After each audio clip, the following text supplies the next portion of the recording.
So this is a cool way to save money on ice cream.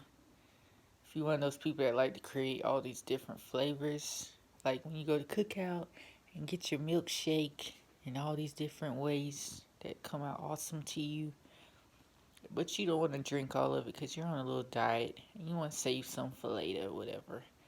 So of course you would have some ice cream cones, but I just ran out. So I had a hankering for some milkshakes.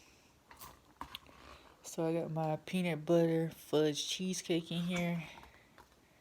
And I had some sips of this strawberry cheesecake, but after about 5 sips, I got my little sugar fix. So I'm gonna save it. So I got my Talenti cups that I usually save for making juices or whatever else I might think of. So I'm gonna save my milkshake creations I got tonight for later and pour them in these Talenti cups. Save them. Not sure how long they will last, but this is pretty much ice cream. So when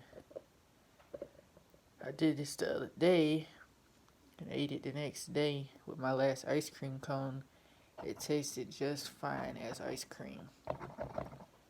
Just saved a whole bunch of money rather than buying $5 pints or whatever this is. I saved myself a lot of money doing this, so I said let me share this with other people and see. So I hope y'all like this idea too.